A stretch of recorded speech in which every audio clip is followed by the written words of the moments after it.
Eva Marie on her first night embarrasses, like I said, the women's division. We are live, man. I don't want to tell you, I told you so. Yes, I do. I told you so, man. Eva Marie embarrasses herself and the women's revolution. We're going to talk about it. We're going to talk about it tonight.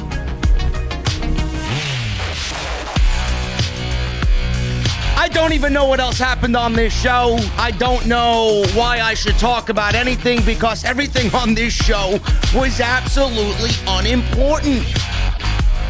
We have a pay-per-view on Sunday night, and you wouldn't even realize it was Hell in a Cell unless I told you so. We're going to try and break this thing down tonight, ladies and gentlemen. We already have 1,000 plus inside the venue, 1,200 inside the venue, but who's counting? I'm not even live yet. But you know this is the place you want to be. Why? Because this is the #1 fucking podcast in your IWC subscription box. This is Off the Script.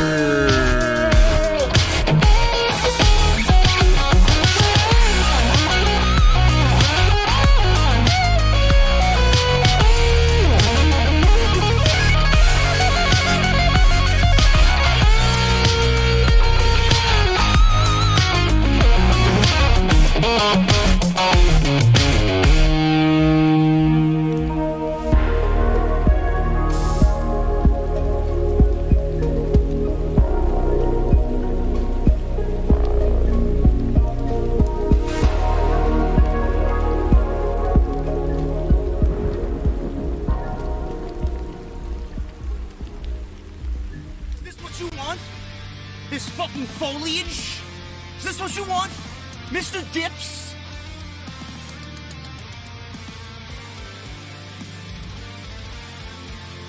Is this what you want?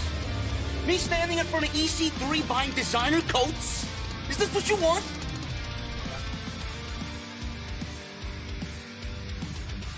Me sitting in some hipster hotel in Williamsburg, Brooklyn, fluffing pillows? Is this what you want? I don't believe this. This graffiti art, it's the hotels, avocado toast. All I want is a fucking Guinness. An ice cold Guinness. What the hell does that mean?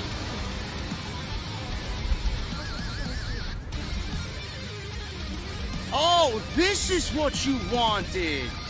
This is your Monday Night Raw review right here on Off the Script.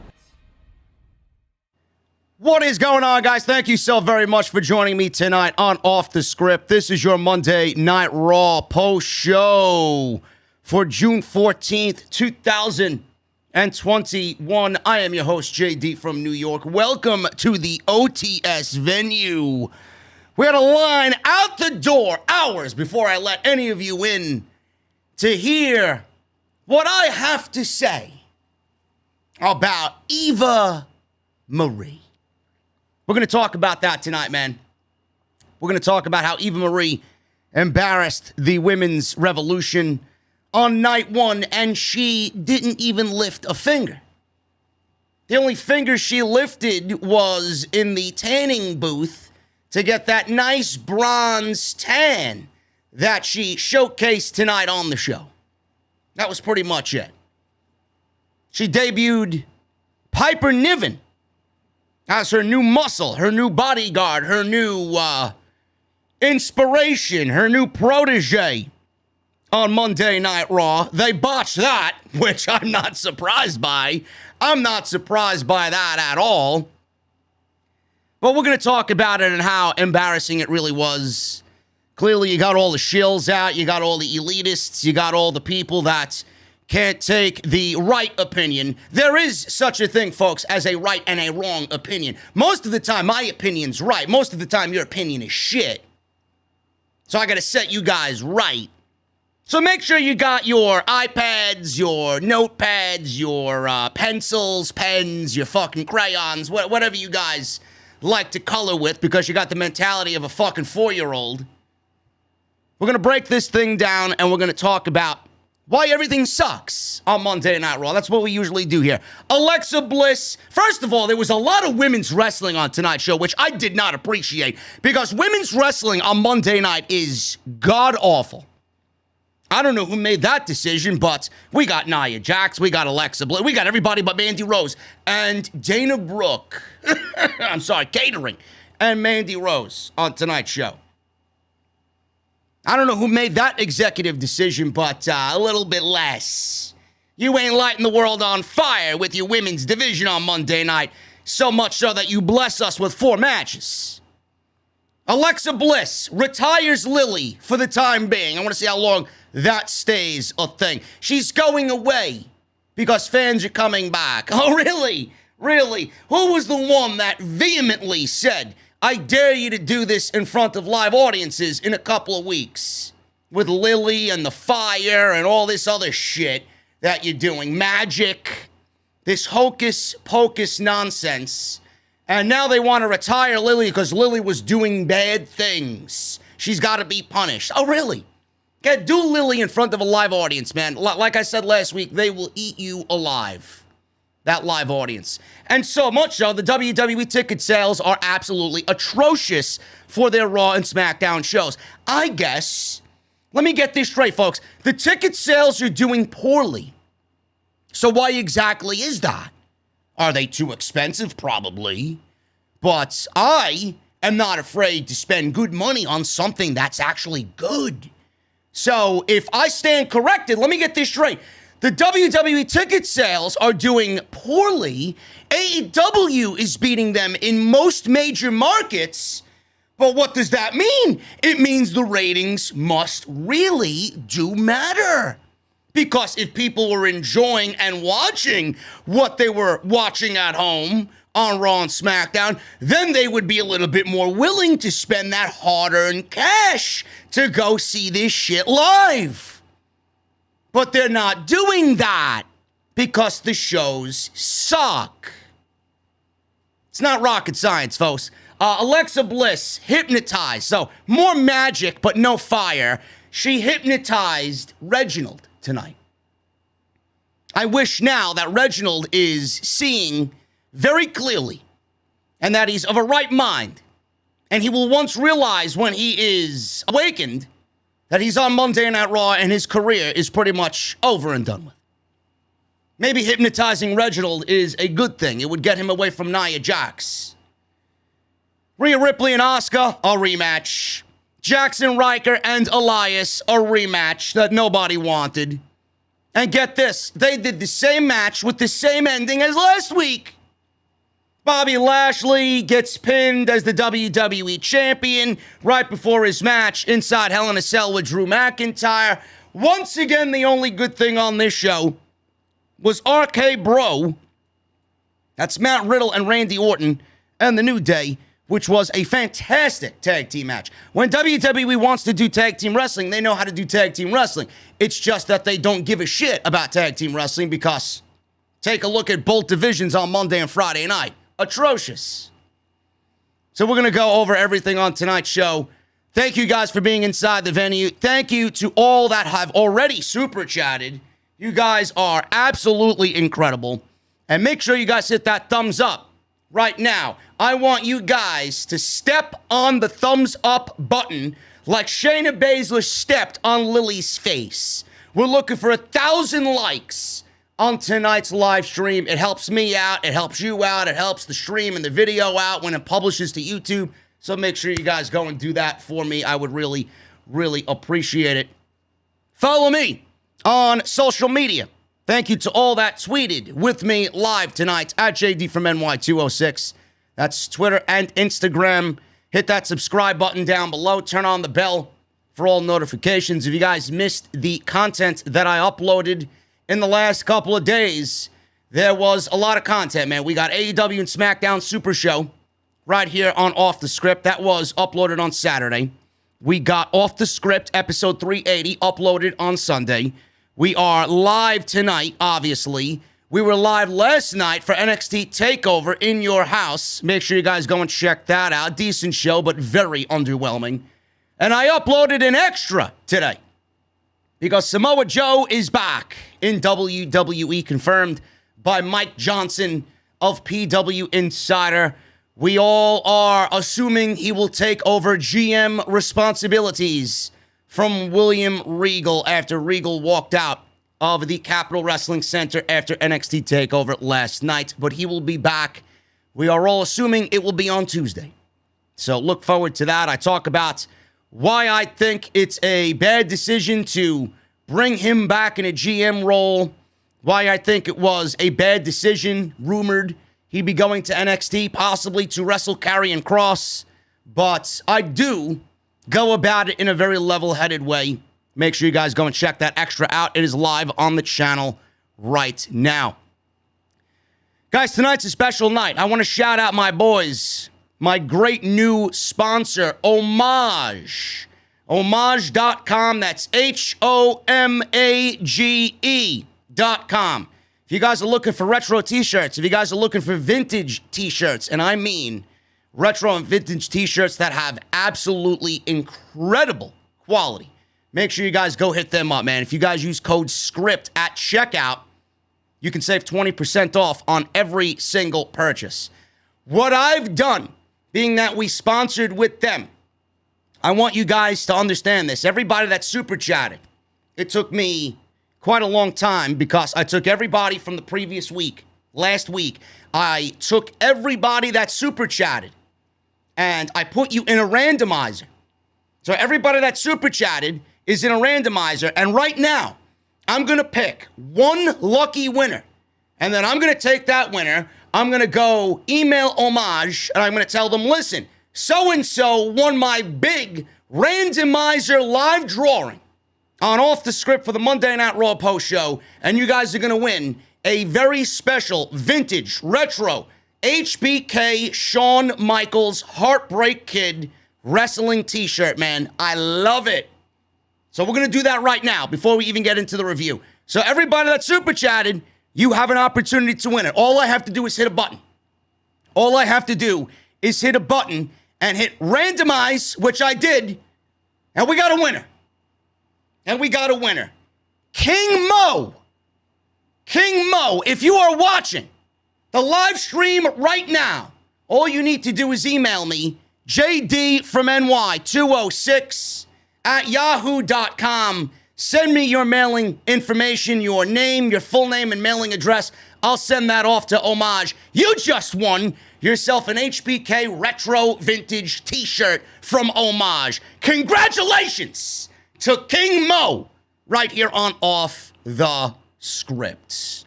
And today's show also sponsored by my great friends over at Blue Chew, BlueChew.com. You guys are going to use code JD at checkout for your absolutely 100% free sample of Blue Chew, BlueChew.com. We'll talk about those guys a little bit later on in the show.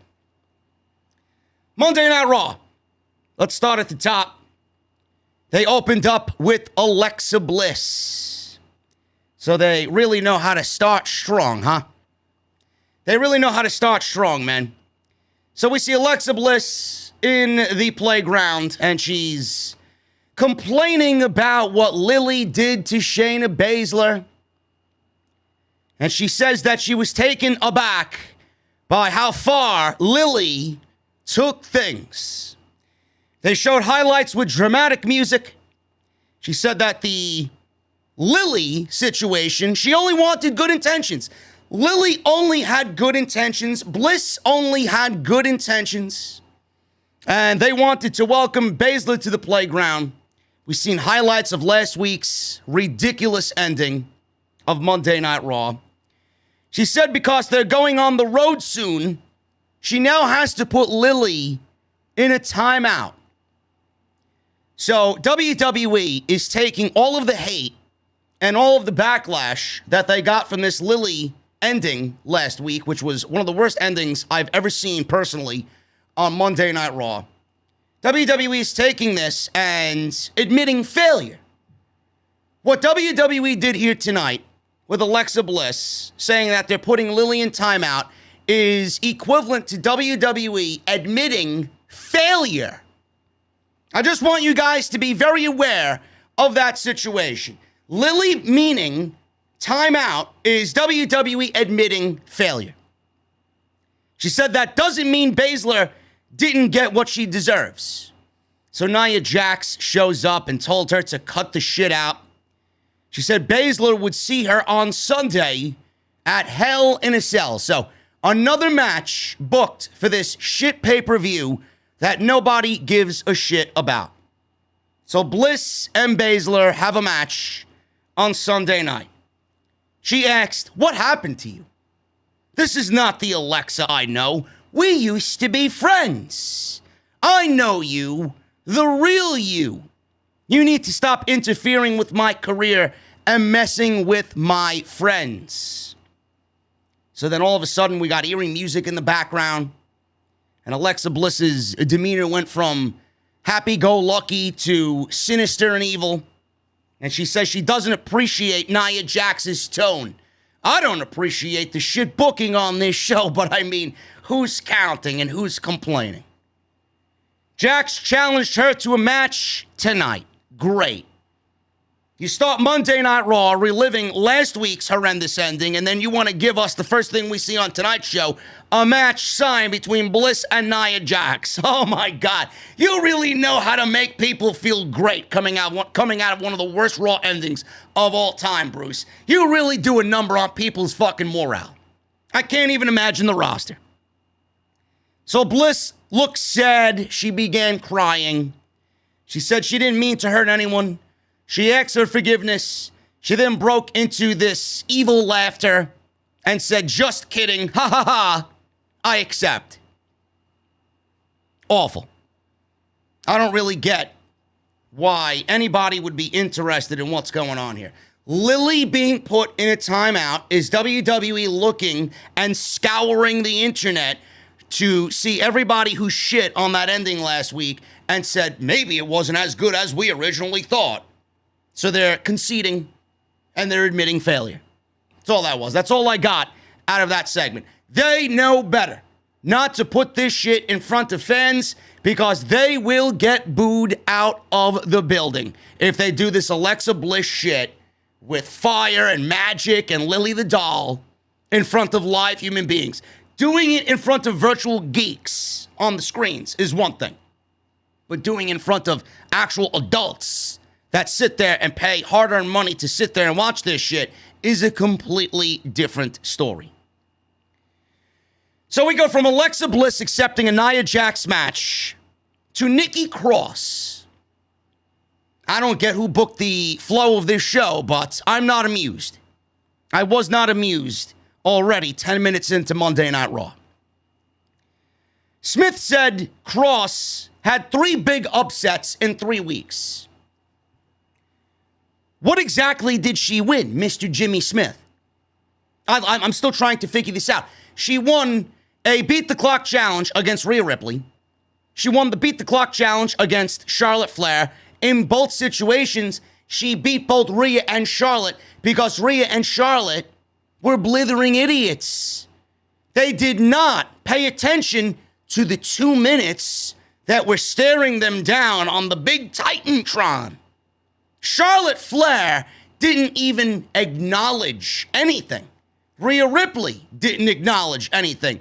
This allowed Nikki Cross to win without pinning anybody. She just lasted 2 minutes with Charlotte and Rhea. What exactly did she win, and how exactly is that making Nikki Cross look good? I don't know who looks at this and accepts this as, hey man, that's good writing. I'm excited about where this is going. She didn't win anything. So what type of upset did she have? She didn't pin anybody. Charlotte Flair and Nikki Cross. We get a one-on-one match here. Cross wins in 5 minutes. That was it. Cross wins in 5 minutes. So, again, she didn't win anything here. She didn't win anything here. She won this match, quote unquote, because Charlotte Flair is a blithering idiot. In every situation, people are saying Nikki Cross is on a hot streak, but she hasn't pinned anybody. So how could you look at her as a legit winner? Charlotte had Nikki in a chinlock. Charlotte then was stomping away on Nikki's chest while holding into the ropes in the corner. So Cross came back with a tornado DDT. She then dove at Charlotte. Charlotte caught her. She overhead tossed her outside onto the floor. So Ripley, who, by the way, this is a big part of the match, she comes out and she comes out to the stage to interfere in this match. Within 60 seconds, Rhea Ripley's music goes off. Charlotte and Nikki Cross are in the ring. Charlotte stops what she's doing. She looks over at the stage because Rhea Ripley's music hit the PA system and Rhea Ripley walks out. I don't understand how anybody looks at that if you're an agent or if you're a producer or if you're part of creative and says that's a good look. You know, if you're in the ring and you're trying to one-up your opponent at the pay-per-view, which in this case is Rhea Ripley, the Monday Night Raw Women's Champion, why are you going to be distracted by simply the sound of their music? You asked for this match against Nikki Cross. You want to put an end and expunge your record because you feel like Nikki Cross won something over you. But there you are in the ring. Oh, her music hit. Oh, look, let me turn around and stop attacking the person that I'm wrestling tonight just to go look at the stage. It makes everybody look like a blithering idiot. So Rhea Ripley, such a creative maneuver here, folks. Rhea Ripley, after the commercial break, she goes to sit down by the commentary desk and she's watching and she's analyzing Charlotte. Man, this entire feud is people sitting at the commentary desk watching each other wrestle. That's exactly what this Rhea and Charlotte feud has been built off of. One watching the other as they're both losers in the ring. So after the DDT, Cross got the DDT. She then dove at Charlotte. Charlotte caught her. Overhead toss to the floor. Ripley, who was sitting by commentary, stands up. Charlotte, looking at Ripley, starts gloating and hyping herself up.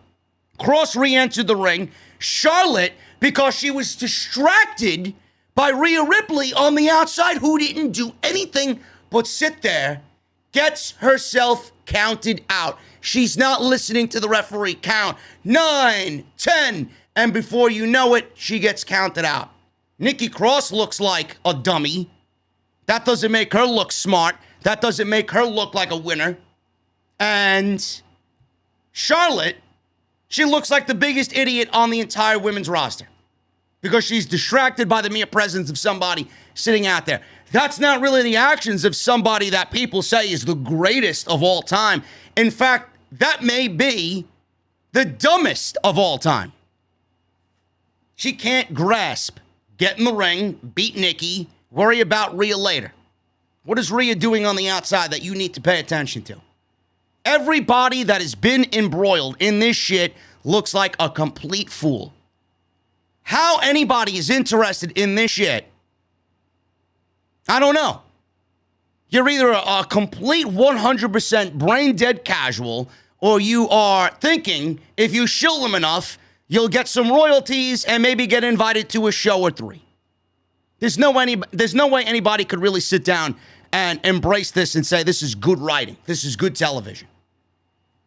Nikki Cross wins in 5 minutes because Charlotte Flair is a fucking idiot. Count out. Charlotte attacked Cross after the match. Ripley made the save and gave Charlotte a riptide. She held up the Raw title and smiled down at Charlotte as she rolled away underneath the ropes. Matt Riddle. Matt Riddle was backstage with Jeff Hardy. He asked Jeff Hardy for advice since he's a tag team legend. Hardy said the most important factor in a tag team is trust. He said he can't believe he's saying this, but Orton has been around a long time. He said when Orton speaks, listening shows respect. So please listen to Randy Orton. Riddle was excited about Hardy opening his eyes, showing off his real eyes, because you know when Hardy closes his eyes, it looks like he's got eyeballs, so when he opens his eyes, you see his real eyes. So Matt Riddle was talking about him having 4 eyes. Oh, I wish I had 4 eyes. And he was going on and on about how he's got 2 eyes and how he wishes he has 4 eyes and what he could do with 4 eyes. So the camera pans away from Jeff Hardy and they do a close-up of Matt Riddle. Jeff Hardy's no longer there when Matt Riddle continues to talk. He looks over and asks Jeff another question. Jeff is not there. In walks Randy Orton. He's rambling on. Riddle then asked Orton what he thinks of Elton John. Randy Orton said, what? Orton didn't know what he was talking about. Riddle promised not to let him down tonight against the New Day. Orton told Riddle not to try and be another Randy Orton. I just want you to go out there and be Riddle. Whatever that means. Whatever that is. Just be that. Riddle asked if that means he likes him. Orton said, no, it doesn't. Riddle didn't believe him, and Randy Orton walked away. They continue to be, and it's a very low bar, they continue to be the best thing on Monday Night Raw, but it's pretty much the only thing on Monday Night Raw that's generating any interest. Riddle, Orton, what they're doing as a team, how they're going to win the tag team championships, what happens when they win the tag team championships.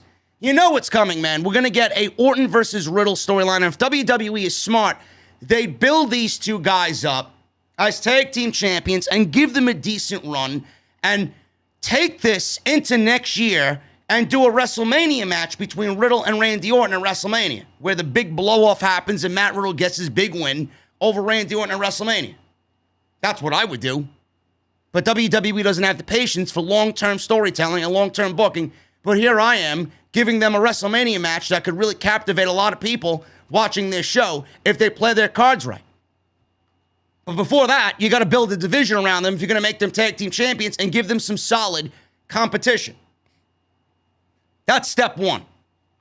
But Matt Riddle and Randy Orton, if they play their cards right, could be built up at next year's WrestleMania for a big one-on-one match. Jeff Hardy, speaking of which, he had a match with John Morrison. This was Morrison winning in 4 minutes. Miz was sitting on commentary. Morrison sprayed Hardy in the eyes with the drip stick. So, Jeff Hardy got blinded by water.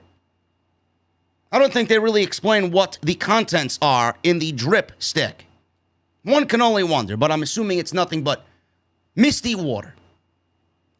So Morrison charged into the ring. He attacked Hardy. The referee immediately called for the bell for the match to start. And Hardy managed a quick comeback here. Miz was on commentary doing his heel shtick. Cedric Alexander came down about 2 minutes in. His music played. So we got 2 matches in a row here. And we got 2 distractions by theme music going off. We got Rhea Ripley distracting Charlotte Flair. And we got Cedric Alexander distracting Matt Hardy. Some back and forth here. Morrison eventually landed the Starship Pain, which in my opinion is one of the worst finishing moves in all of pro wrestling. But on this night, he actually hit a pretty decent Starship Pain. Covered Jeff Hardy for the win. 1, 2, 3. And that was it. John Morrison defeats Jeff Hardy, and Jeff Hardy continues to slip into the doldrums of WWE Creative. After the match, Cedric was on the microphone, and he continues to scream his promos. Don't know who's giving this guy tips, but Cedric, bro, I love you. You ain't doing yourself no favor by screaming your promos the way that you are. I think it would do you best if you have an angry tone, but kind of lower the volume to about a 7. Cedric Alexander's promos sound like you blasting music in your car with shitty fucking bass at max, and you get that boom, boom, boom, boom. It's awful. When I hear that shit rolling down the block, man, I'm like, that is all. That's a person that doesn't know the sound of good music. I'm not even talking about the music you're listening to. You just don't know the sound and the aesthetics of what sounds good when it comes to listening to music. That's what Cedric Alexander's promos remind me of. Boom, boom, boom, boom. Now, me, if you hear me rolling down the street in the fucking Mustang, you're going to hear everything, man. You're going to hear the bass. You're going to hear the guitar. You're going to hear that fucking electric guitar solos going off. You're going to hear the drums. You're going to hear everything. It's like a fucking rock concert. Nice and crisp. Cedric, please. Get with the program. Go back to promo school. I think you and Rhea Ripley could use some fucking help. That's what the PC is for. Don't they give promo classes? He apologized to Matt Hardy. Said he idolized him, but then he watched him last week, and he watched the match back that they had, and saw how he taunted him and disrespected him. Said Hardy was a sore winner. Says he's going to kick his ass into a retirement home. Hardy said he'll retire if he can beat him in a match right now. I would love to know if this was in the actual fucking script or not. This, I don't know for sure. I don't know for sure. But this sounds like this was something that was not in the original script and was added in the rewrite that Vince had requested about 7:30 before the show started. So Jeff Hardy, in a random fucking match that's not even advertised, is putting his career on the line. Either that, or there's some hidden message with Jeff Hardy willingly, that easily, putting his career on the line. I would say his career is worth more than a fucking nothing match with Cedric Alexander on Monday Night Raw. There must be some hidden message or meaning behind that. Is Hardy requesting his release? Is he next to be released when there's another round of cuts because budget? Or maybe they just let him go and let him go like Andrade into the wind. I don't really get it. I don't get it. This sounds like it was a last-minute thing. So Hardy loses to Morrison. He gets this match with Cedric. It lasts 3 minutes, and Hardy wins clean with a swanton bomb over Cedric Alexander. So if you were trying to build up John Morrison as a credible threat to anybody in the mid-card, his win means nothing. Because he beat Jeff Hardy, and then Jeff Hardy gets his victory back. 50-50 booking for Jeff Hardy, which means nothing. But Morrison, he could have beaten Jeff Hardy clean, called it a night, and that was it. Instead, WWE opts to put Jeff Hardy in another match and give him a victory, which in turn also makes John Morrison's win pretty much mean nothing. What a shit show Monday Night Raw is. It is embarrassing to the brain cells of everybody watching this program tonight. Naomi. Social media was abuzz about Naomi being booked in a match with Eva Marie. People were already claiming burial. People were already crying, Naomi deserves better. People were claiming what I've been claiming. Let's move Naomi from Raw to SmackDown and put her with her husband and the tribal chief. Make her a heel and put her with the tribal chief, Roman Reigns. Is that too much to ask? Is that so difficult? Bruce Pritchard. No, I don't think so. You're just fucking mentally ill. Naomi and Eva Marie was announced on social media. Eva Marie, we've seen vignettes for weeks. Absolutely nothing wrestling related until at least the final week of vignettes. Nothing wrestling related at all, or remotely close to wrestling related from these vignettes. We've seen modeling pictures, we've seen bikini pictures, we've seen movie photo shoots, we've seen her in everything but a pro wrestling ring. Then she wants to get in there. No wrestling moves were executed. They showed her training. They showed her running the ropes. Or whatever else she thinks is pro wrestling, Eva Marie. Nobody knew if she was going to wrestle or not. She pretty much came on social media and debunked all the rumors about her not wrestling, that she was going to be an advocate for another women's wrestler, or she was going to be a spokesman or a manager of sorts for somebody else on the roster. Two names came up in the reports. It was Mercedes Martinez and Piper Niven, also known as Viper, on the independent scene before Piper Niven was given to her in WWE. Mercedes Martinez seems to have dodged yet another bullet. Not like she's lighting the world on fire in NXT either. She's dealing with a 1,000-year-old fucking entity in Karen Q over on NXT. But Eva Marie comes out in this supposed match with Naomi. She takes off her robe. She looks tanner than Danny Tanner from Full House. Terrible joke. I'm sorry. Don't know why I was thinking of Full House. That show was terrible. Just like Eva Marie. Goes hand in hand. That's where I was going with that one. She takes off her robe and she walks out with Piper Niven. Piper Niven, she's dressed like a schoolgirl, takes off her attire, gets into the ring, squashes Naomi in 1 minute. Eva Marie, advertised against Naomi, didn't even throw a punch. She stood on the outside and did absolutely nothing in this match with Naomi. Piper Niven got the match with Naomi, squashed her with a Mark Henry World's Strongest Slam, then gave her a big Bronson Reed-like senton. 1, 2, 3, that's it. It's all over. Eva Marie then goes over to the timekeeper's table and announces herself as the winner of the match. Piper Niven wrestled, and Eva Marie announces herself as the winner of the match. Just want to make sure you guys are following me, okay? Let me take a sip of my cold beverage.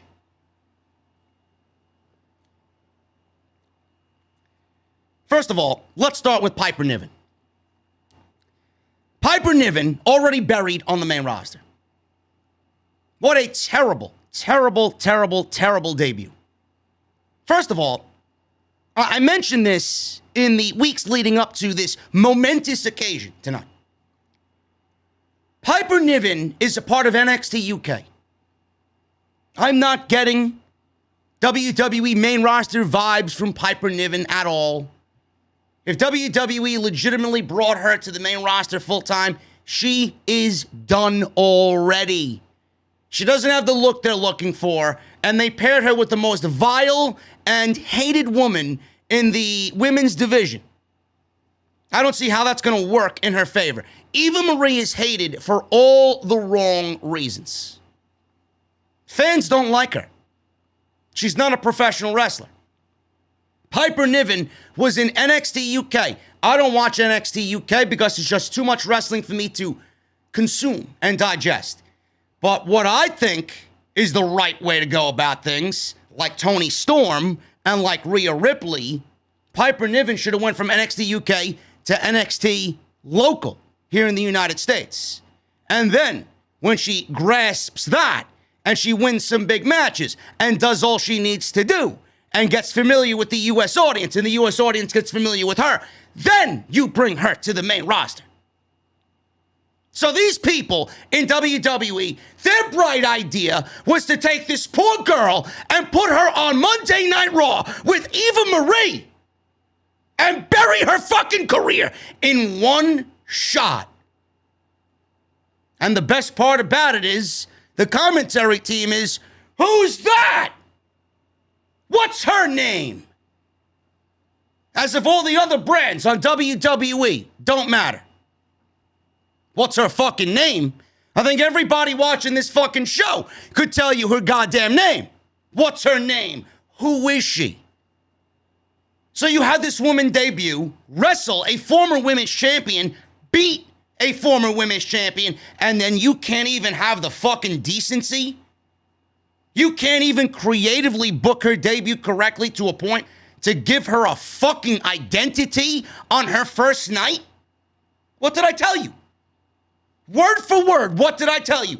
Anybody that's going to be paired with Eva Marie is going to be a shadow in Eva Marie's fucking presence. I don't grasp how this was the plan that they came up with. What if they brought somebody else up from NXT? Can you imagine? Can you imagine if they brought Io Shirai up to the main roster? Can you imagine if they brought Toni Storm up to the main roster? Can you imagine if they brought a Raquel Gonzalez or a Dakota Kai or a Shotzi Blackheart? Worse yet, what if they re-brought Ember Moon up to the main roster and the commentary team was, who's that? I never seen her before. Do you take us for a bunch of fucking idiots? Why?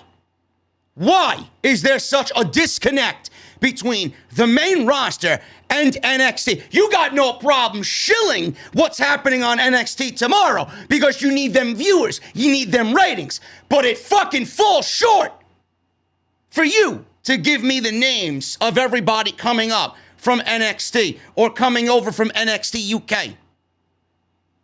I don't understand how these people operate. Does anybody question anything? Some people were claiming, what if they brought Walter to the main roster from NXT UK and they did that with him? Who's that? Who's this giant that showed up on Monday Night Raw? Are you fucking kidding me? Now, granted, Walter is much more known and much more recognizable than poor little Piper Niven. But the whole point of the matter is, you allow this girl to debut on Monday Night Raw, win a match against a former champion, and she doesn't even get a name. Now, going back to Eva Marie, this is exactly what I said it was going to be, a complete fucking disaster. Her debut was an absolute pathetic embarrassment to professional women's wrestling. WWE, if you ever tout a revolution or if you claim your women's division is top-notch in the world, somebody deserves a bullet between the eyes just to put you out of your stupidity. Please, cut the shit. I don't believe we gave way. I'm not a fan of them, but I feel bad that they had to be a casualty in all of this. Peyton Royce, Billie Kay, Ruby Riott, and Mickie James, Chelsea Green, Santana Garrett. You got rid of all these women to make way for the grand creative agenda, these big momentous plans for Eva Marie. She shows up and she doesn't even throw a fucking punch. All anybody was talking about was the color of her hair and how tan she looked tonight. That was it. WWE, they took Eva Marie, signed her to a new deal, brought her back to the company, and then opted to go with the same storyline that she had when she was around the first time, where she was faking injuries and having wardrobe malfunctions just to get out of wrestling a match. The only difference is she showed up tonight ready to wrestle, opted not to wrestle, but put that responsibility on somebody else and declared herself the winner. Where is the difference there? There is no difference. It's virtually the same fucking storyline. Now, what that means to me is Eva Marie clearly is not ring ready, nor will she ever be ring ready. She has no business being in the fucking ring if this is the storyline that you are going to go and do.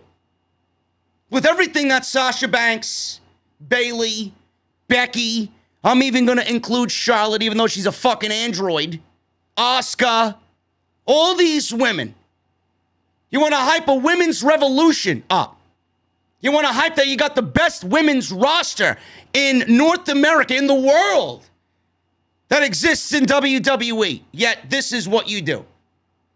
For all the women that break their bodies, for all the women that want an opportunity, for all the women that want to change this shit and make it equal for them, just like the men, for all the women that go about this in a serious manner and wrestle their ass off to put on a better show and a better match than the men, this is your answer to the women's revolution?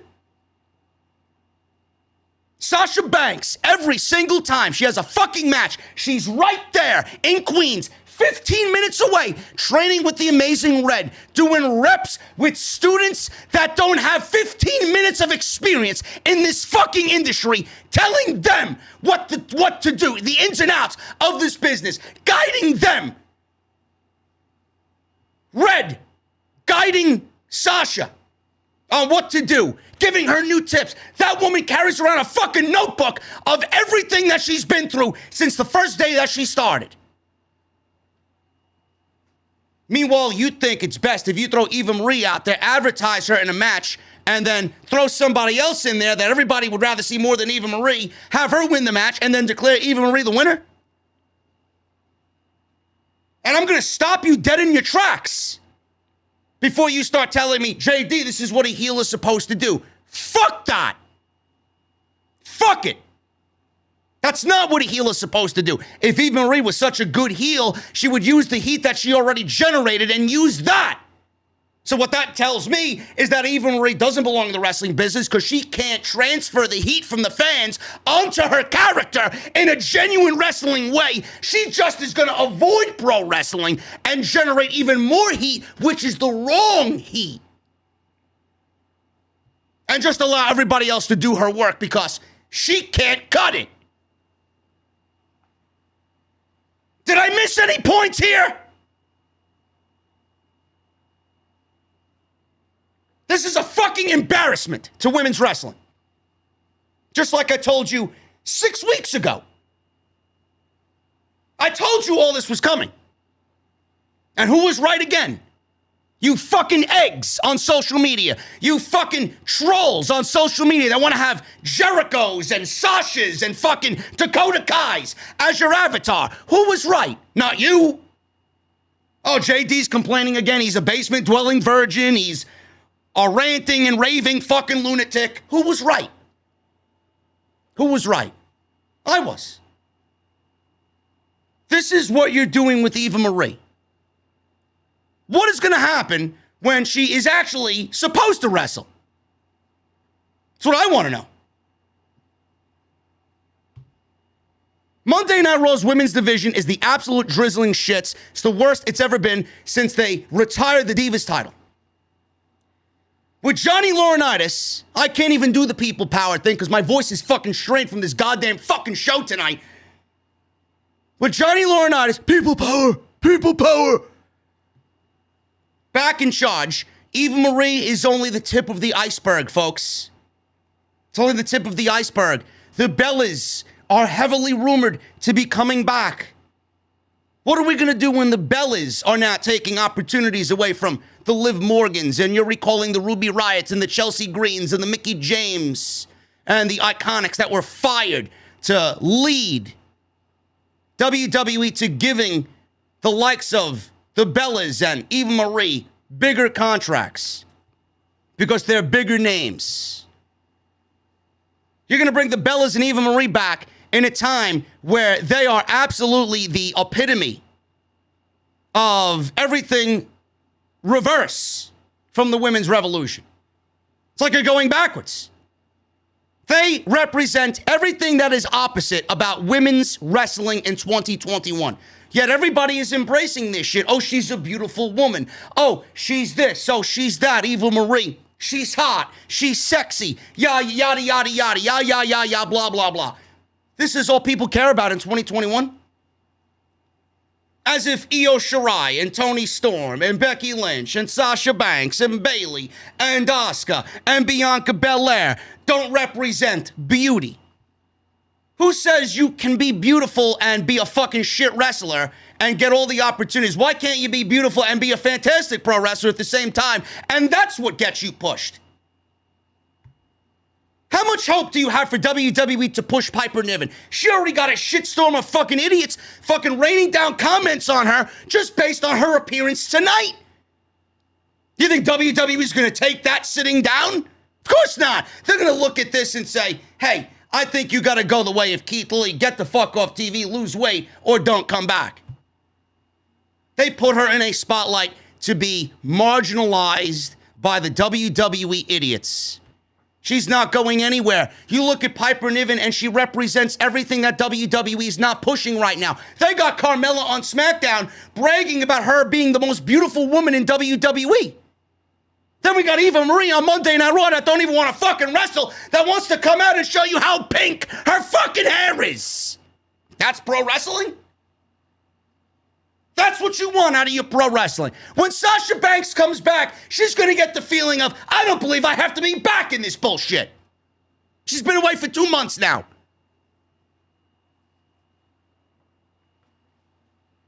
It's ridiculous.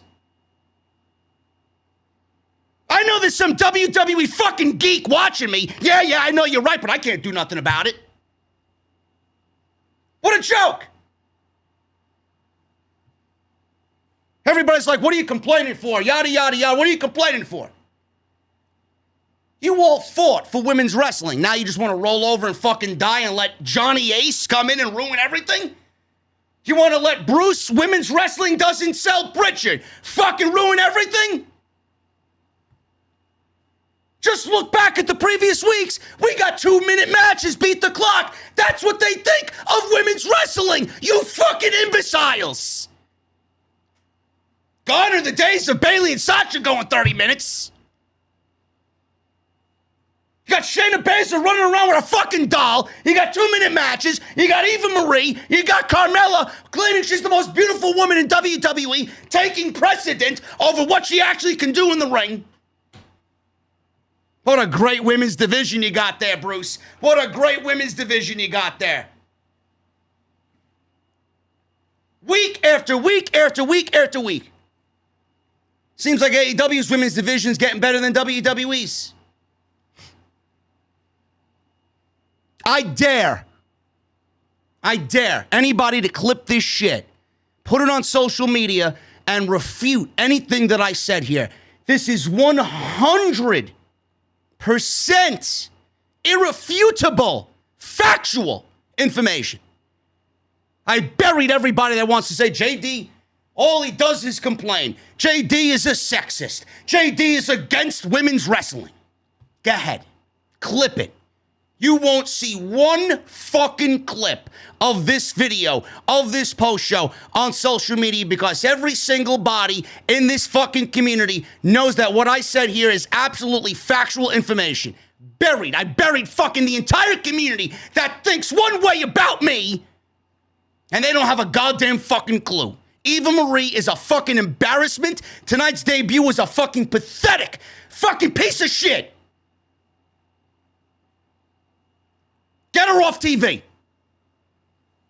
Get her off TV. You'd be better off giving me that fucking money and put me on fucking TV. I generate so much fucking hate, you wouldn't know what to do with it. And it'd be genuine.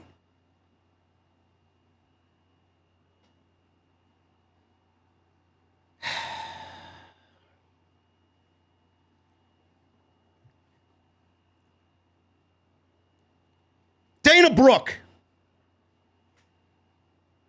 She was doing a photo shoot with Mandy Rose. Natalya and Tamina, they were sparring in the ring. This is another instance of where is women's wrestling going in this company? You got Natty and Tamina working like the women should be working, and you got Mandy Rose and Dana Brooke catering, taking photo shoots, fucking doing whatever. Photo shoots. Why aren't you in the ring sparring with them? Or somebody else? Fucking ridiculous, man. Tamina said if they put as much thought into their matches as their looks, they'd probably be champs by now. The only thing Dana Brooke is champion of is folding napkins in Titus Catering. Brooke said they take things seriously. Yeah, taking pictures, right? Taking all these pictures over there in fucking catering, right? It's all you're taking shit seriously. Give me a break. She said they worked hard and won their matches 2 weeks ago. Mandy said they're jealous that those tag team titles would look better on them. Natalya said their priorities are all wrong, and it's clear to her that it wasn't their brains that opened doors for them. Natalya invited them into the ring, so they all fought and had a big pull-apart brawl. God, this sucks. Shit is awful. Drew McIntyre was interviewed. He was interviewed about Sunday possibly being his final WWE title match. Sure thing, McIntyre. Sure it will be. He's got to focus on AJ Styles tonight. Lashley said they should call him Trashley, or McIntyre rather said they should call Lashley Trashley from now on. Somebody's been digging up some old off-the-script videos where I coined the phrase Bobby Trashley. It's nice that Drew McIntyre's a fan of OTS. He said William Wallace was one of the most brilliant known people for his courage and ferocity. He says he was known across the land for his big, humongous, unmatched brain. He talked about some battle on a bridge and then admitted it had nothing to do with his strategy tonight, so he gave us a history lesson that everybody watching this show doesn't give a single iota of a fuck about. He had admitted it had nothing to do with his strategy, which he's keeping secret. But he said it's a good one. Thank you for wasting our time, Mr. McIntyre. Xavier Woods and Kofi Kingston versus Randy Orton and Matthew Riddle. This was probably the best match of the entire night. An excellent tag team match between these four guys. I always say it, man. When the New Day is on, the New Day is tough to top. You got Randy Orton and Matt Riddle in this thing. You got four great pro wrestlers in that ring tonight. This match went about 20 minutes or so. Excellent stuff. Easily the best thing on the show. So, we went to commercial break. I'll pick it up after commercial break. Woods gave Riddle a superplex. Kingston followed with a frog splash. Orton broke up the cover. Kingston then threw Randy Orton from the ring, but Riddle nailed him with a Pele kick. As soon as that happened, Woods tagged in. Riddle gave him a Northern Lights suplex for a 2 count. Orton gave Woods a Riddle-assisted powerbomb, like a Shield powerbomb. That went for a 2 count. Kingston saved Woods from a draping DDT, so Orton tagged in Riddle. Woods blocked a German suplex, but got Riddle on his shoulders for Kingston, who nailed a flying foot stomp for a very close near fall. Orton tagged himself in, tried for an RKO, but Woods countered it. Woods went for an honor roll, but Orton caught him with an RKO, and that was enough to get the pinfall. Riddle and Orton win. Riddle was very happy. Orton didn't seem too pleased with everything that went on. Riddle tried to pose, and Randy Orton walked away. Riddle even tried to raise his hand, and he snatched his arm back, did Randy Orton. So, he's playing tough to get, but I do think that they'll eventually win the tag team championships. And this is one foot in the door for that actually happening. They beat the New Day. Clean.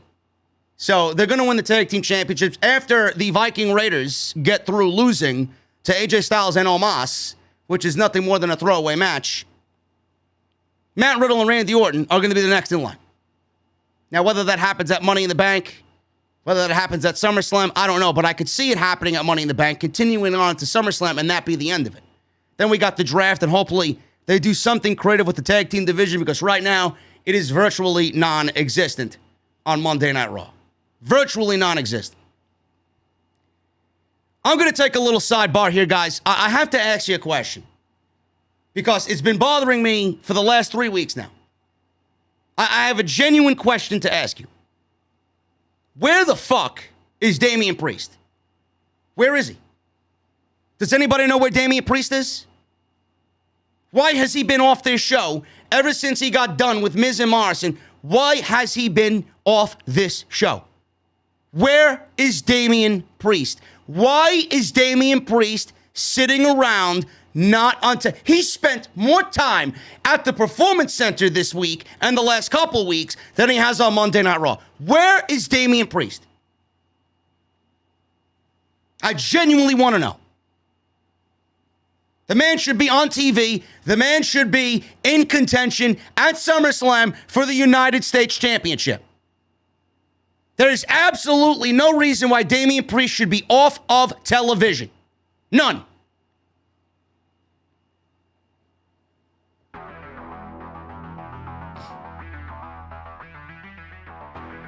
I want to thank you guys for showing up big time in the venue tonight, man. 2,200 max. We had about 2,300 before for that Eva Marie rant. But I thank you guys for showing up tonight, man. We're almost at 1,000 likes. Another couple of hundred, man, will be there. Hit that thumbs up. Hit that thumbs up for me. And if you guys have not hit that subscribe button, please do so. It's summertime. The sun's out. The girls are out. It's camping season as well, guys. I've never been camping. I've never been camping at all. I'd like to go, but I think I'd probably fare not too good camping.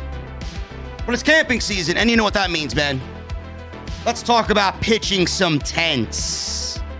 Like Vince McMahon, he gets a nice little tent in his $10,000 Armani suit every time Jinder Mahal walks by. This episode tonight is sponsored by Blue Chew. Guys, confidence is where it's at. I'm confident every time I come on here, man. I am very confident in what I do. Confidence takes you a long way. It also helps in the bedroom, especially when it comes to stepping up to the plate. You guys don't want to strike out now, do you? You don't want to be the Monday Night Raw of the bedroom now, do you? Come on. That's where Blue Chew comes in, man. Blue Chew is a unique online service. It delivers the same active ingredients as Viagra and Cialis, but in chewable tablets and at a fraction of the cost. You can take them anytime, day or night, so you can plan ahead or be ready whenever the opportunity arises. Process is very simple.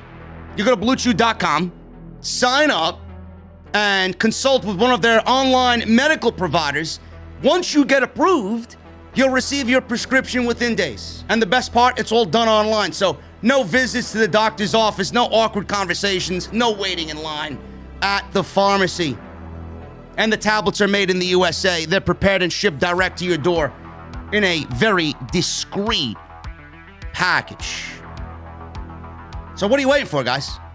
If you could benefit from extra confidence when it's time to perform, why not give Blue Chew a try?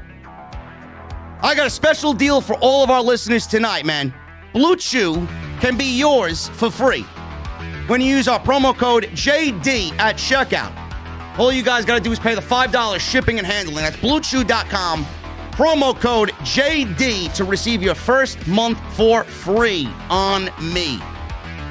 I want to thank them for always being a great friend and a great sponsor of this podcast every single week right here on Off the Script, man.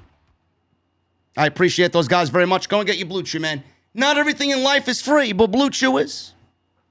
Blue Chew absolutely is.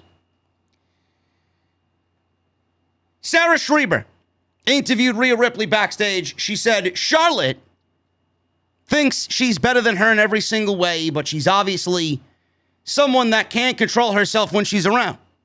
She said it's funny watching someone so powerful crumble. Yeah, you know what's funny, Rhea? It's funny watching you crumble after being on Monday Night Raw for 2 months. It's so funny watching you fail every time you pick up a microphone to cut a promo and you just don't sound like I remember you sounding. She said she has to focus on Asuka, and she's going to send Charlotte packing to the back of the line when she retains her Raw title at Hell in a Cell. So Rhea Ripley still can't cut a promo 2 months after being on Raw. So we got another Asuka and Rhea Ripley match. This was a non-title match. How many times have these ladies fought in the last 2 months? Got to be about 5 different times, not including tag team matches.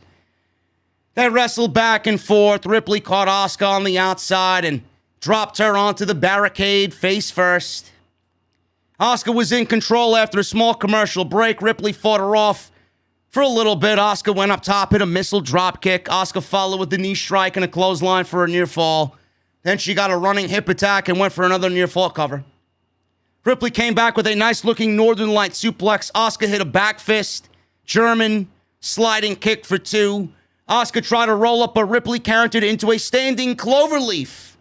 Asuka slipped out, but Rhea Ripley ducked a few strikes and then hit the Riptide to beat Asuka, put Asuka away 1, 2, 3.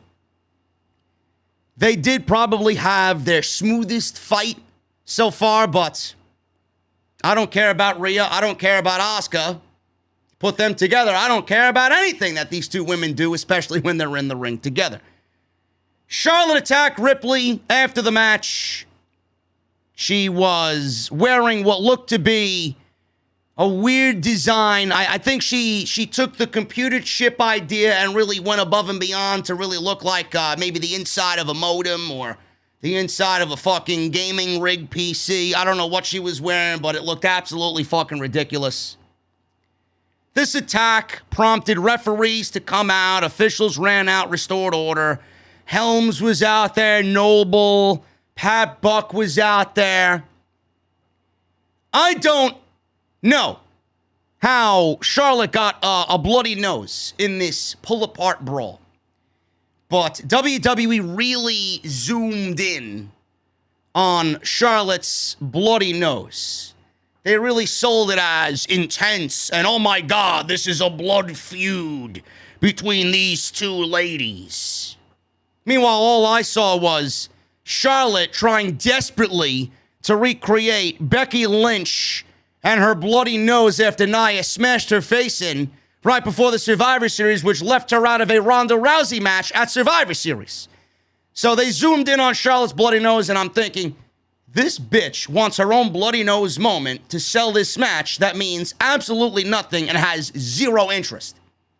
She's trying to recreate a bloody Becky Lynch nose for herself in a Thunderdome filled with virtual geeks on screens, in a dead feud with Rhea Ripley that nobody has any interest in. That's what I thought. This was awful. This was forced. Nothing about this felt genuine. It just felt like, hey, we need to build intensity for this match because we ruined this with beat the clock challenges for about 6 weeks. Let's turn up the intensity. Meanwhile, it came off as disingenuous as you could possibly ask for. Lashley was backstage. He was partying with his entourage. This guy, Patrick Clark, whatever the fuck his name is, Nick Patrick, what is this guy's name? This fucking geek running around backstage. This guy asked him if he had any idea why Drew is wrestling Styles later. MVP accused him of being rude and improperly addressing Lashley. He said he is the almighty Bobby Lashley. Patrick pathetically apologized. Oh, I'm sorry. MVP said the only thing Lashley is concerned about is Hell in a Cell. He said as of Sunday, Drew will run out of opportunities to become WWE champion. So Lashley stood up, said he'll break his face and throw his lifeless body around like a rag doll. Lashley said he will ultimately fail like William Wallace. He said he will publicly execute Drew and mount his head on a stick. No, you won't, Bobby Lashley. Thank you for the words that mean nothing at the end of this promo. Give me a break. He's going to mount his head on a stick and publicly execute Drew McIntyre. Way to sound forced, Lashley. Who writes this shit? You're not publicly executing anybody. If you want a public execution, just watch Monday Night Raw every week. If you want a public execution, watch Rhea Ripley every fucking week. If you want a public execution, just walk into the writer's room where Bruce Pritchard is sitting at the head of the table, laughing that we all hate this fucking show, thinking that he's writing good television.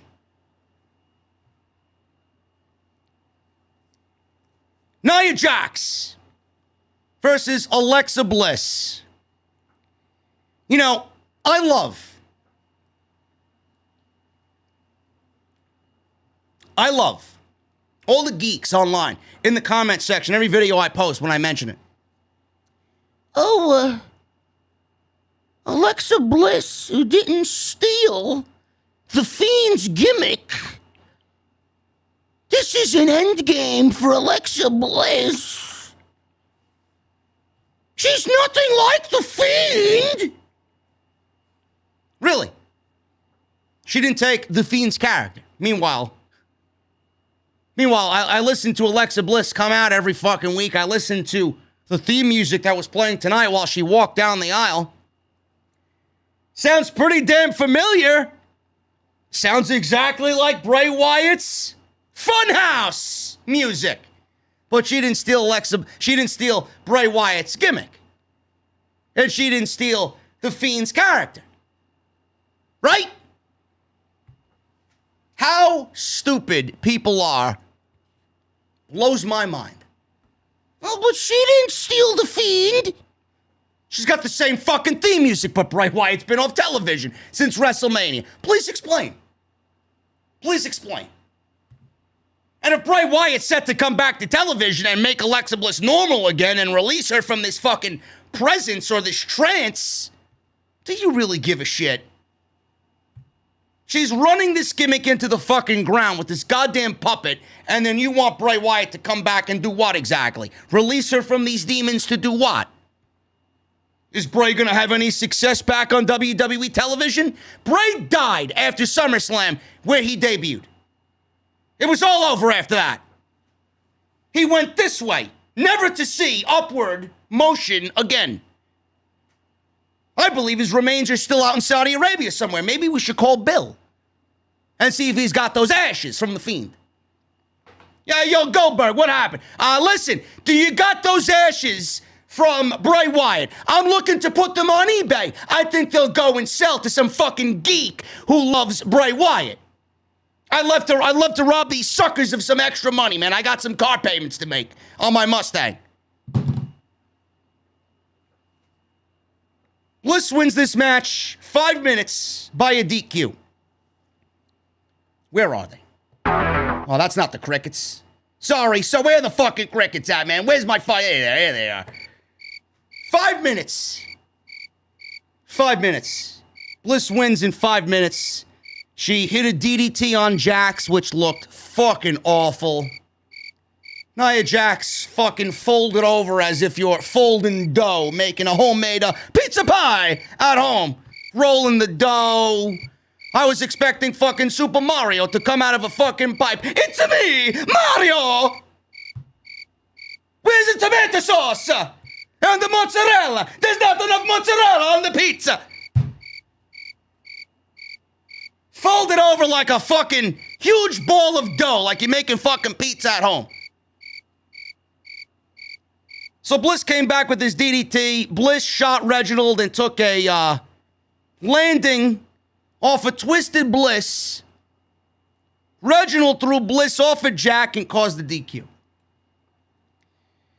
So I have to ask,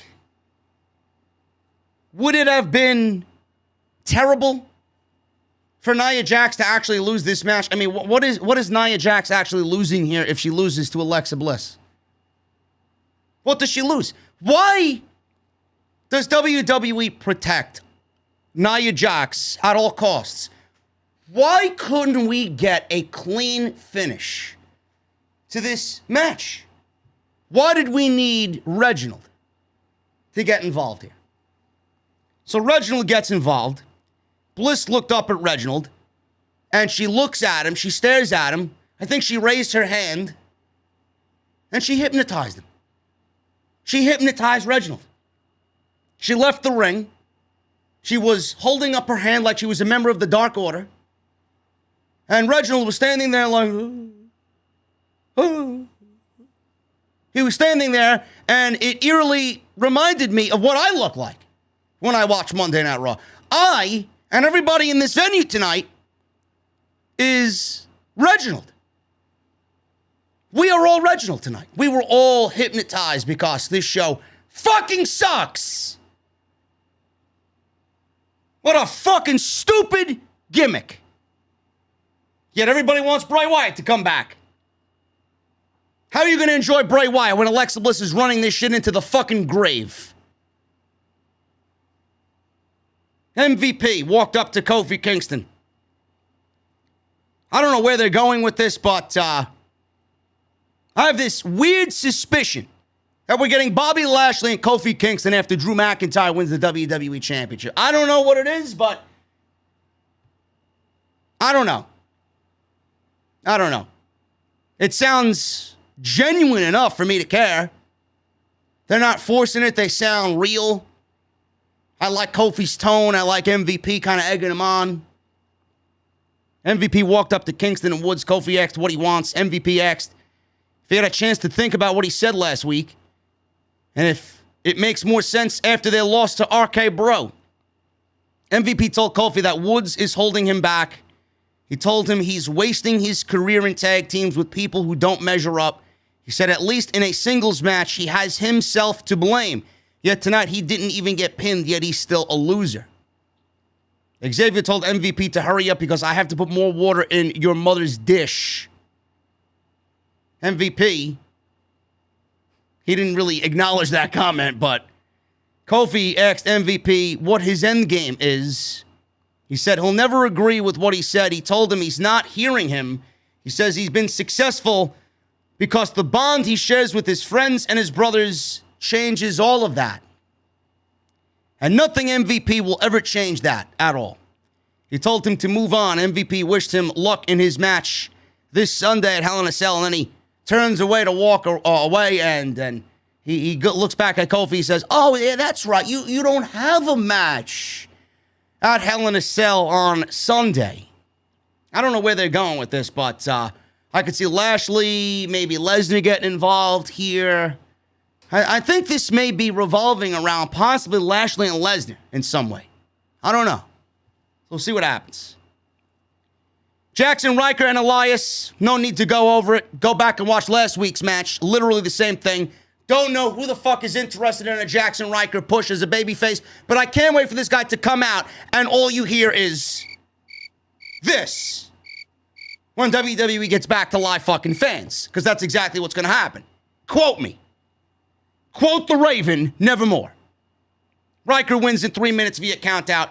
Ryker drove Elias into the ring post. Elias let himself get counted out. Man, what a fucking night, man. I'm glad we all watched Monday Night Raw and we're gleaming with excitement. Main event, which I knew wasn't the main event because the match started at fucking 10:24, and there's no way these guys are going over 30 minutes before Hell in a Cell pay-per-view. Drew McIntyre versus AJ Styles with Omos. This didn't even have a conclusion here. They went 18 minutes. These guys went 18 minutes to get to a DQ, and then we got a six-man tag impromptu. That's WWE's grand plan on the go-home show before Hell in a Cell. You know, you ever listen to the lyrics of AJ Styles' theme song, we don't want none, we don't want none. It's like how we feel about Monday Night Raw. I don't want none, I don't want none. I don't know. I'm delirious, man. I got to get the fuck out of here. I can't, listen, this is 3 hours of a fucking terrible program, and then another 2 hours of me sitting here with you guys. I don't want none. 18 minutes to get to a goddamn fucking DQ. It's great. It's great. McIntyre was in control. He dumped Styles from the ring, shoved him into the ring post. McIntyre fought back with a jawbreaker. Styles hit his signature Pele kick, and McIntyre followed with a clothesline. McIntyre used a vertical suplex for a near fall. He then hit a Michinoku driver for another near fall. Styles came back with a fireman's carry neck breaker for a 2 count. McIntyre dumped him from the ring again and went out to get him. Lashley, who was sitting out there in his suit. I say this because it will matter in a few moments. So McIntyre dumped him from the ring, went out to get him. Lashley was about to go after McIntyre, but McIntyre nailed him with a punch. McIntyre then hit a flying clothesline, but Lashley jumped him in the ring for a disqualification. The Viking Raiders come out, attack Lashley before McIntyre suplex Lashley to the floor. We go to commercial break, and we're back from commercial break, and we got an impromptu 6-man tag. Wow.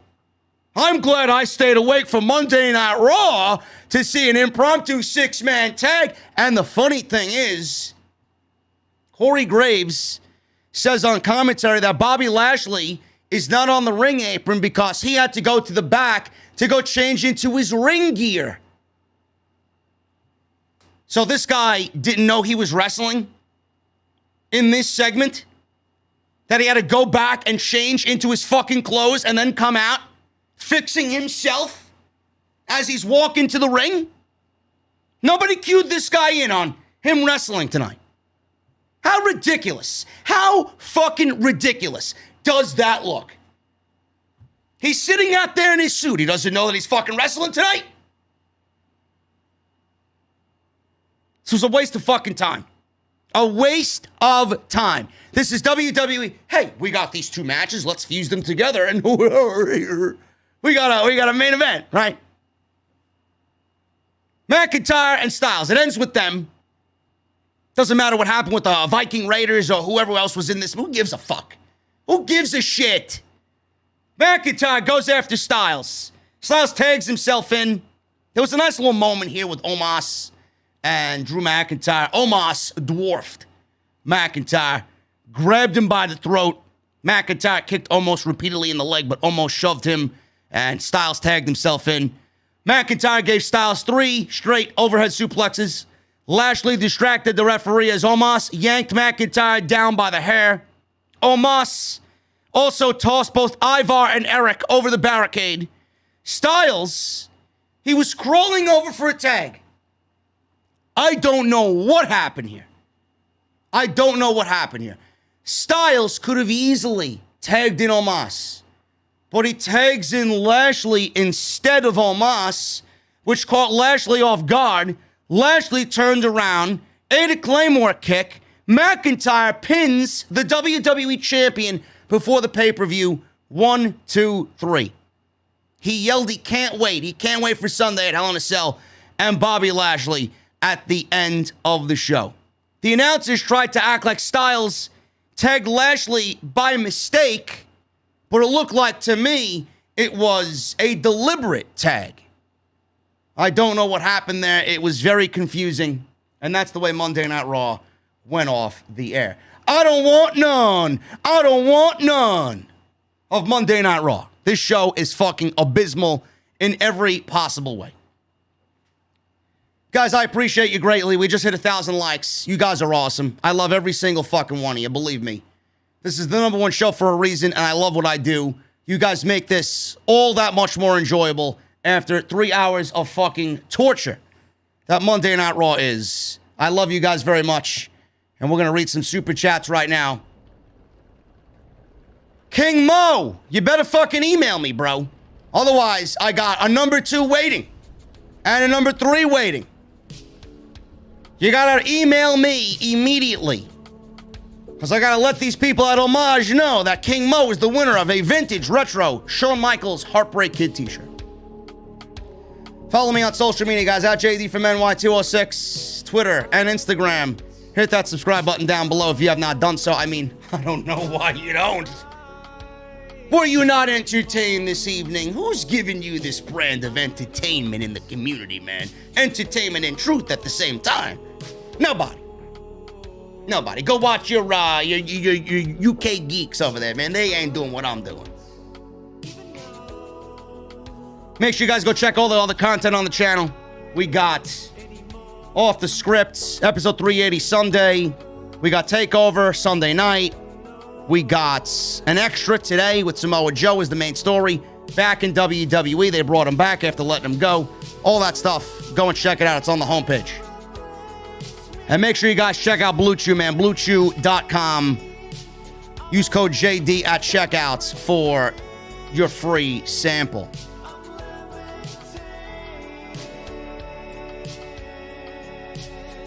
Everybody was asking me what the name of this song was, man. It is Red Skies by Dr. Dis. respect. It's a great song, man. It's exactly how I feel about Monday Night Raw. That's why I play it. Let's go to the Super Chats, man. If you guys want to get your Super Chats in, they are open, man. They are open, so get them on in. Reese with a 1999 Super Chat. Thank you, Reese. JD, when you say merge the divisions, how would you book it exactly? Like, how do you do the title matches? Do you keep certain women and tag teams exclusive to Raw and SmackDown? Also, would you merge any other titles? No. It's not that difficult, Reese. You take all the tag teams from Raw, take all the tag teams from SmackDown, and you use them on both shows. You take all the women from SmackDown and all the women from Raw, and you use them on both shows. Those will be floating WWE superstars. They'll appear on Raw, they'll appear on SmackDown. Meanwhile, you keep the IC, US, Universal, and WWE title divisions, and those scenes separate. Those are individually exclusive to their shows. That's it. It's a very simple concept, man. Very simple.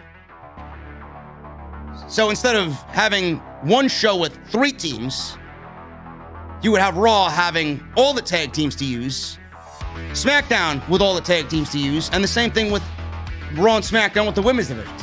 It's a very simple concept.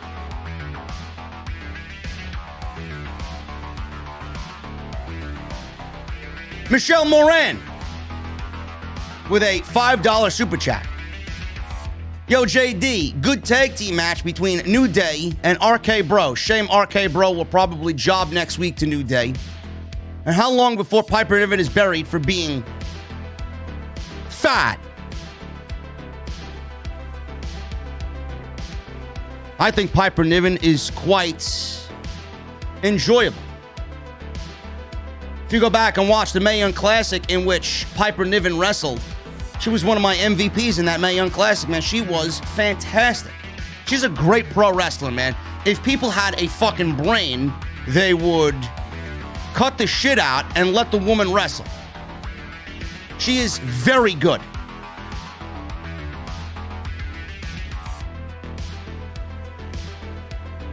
Madara Anderson with a $5 super chat. Watching paint dry was more enjoyable than this sorry excuse of a show. I agree. I'd rather watch paint dry than half of the fucking roster, to be honest with you.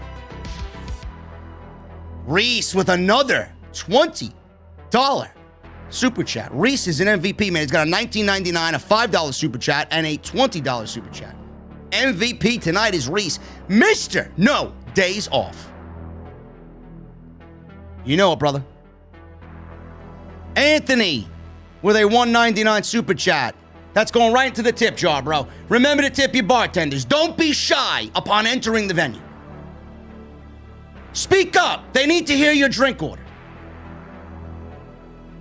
DX Tricksters with a $5 UK. What the fuck did I just watch, he says. I was so hyped for Eva's return, only to be let down as usual. This Raw was trash. It gets worse and worse every single week.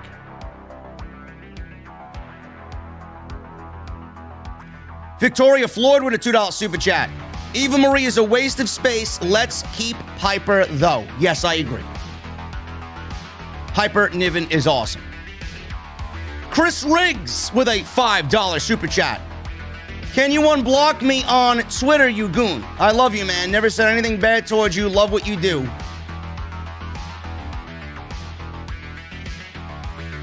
I don't know, man. You're asking me to do God's work, bro.